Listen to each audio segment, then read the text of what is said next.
Greetings! It's Maxo Diddly. Today I'm going to be showing you how you can share a file on Dropbox and mark it as view only, so people can see the file, but they can't download it. Let's get right into it. So the first step is you need to upload a file if you haven't already by dragging and dropping the file into Dropbox.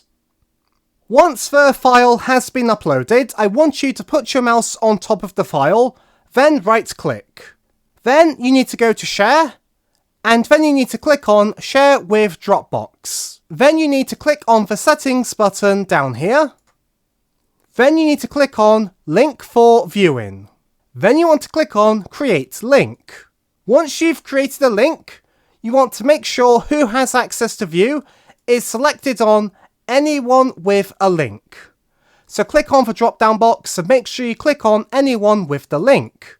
Then you're going to want to make sure you untick Allow Downloads on Dropbox.com. Once you do that, click on Copy Link, then click on Save. And that's all you have to do. Anyone who opens the file using this Dropbox link will be able to view the file but not download it. So thanks for being a great audience. Be sure to leave a like and a comment if you enjoyed, and subscribe for more tutorials. Thanks for watching.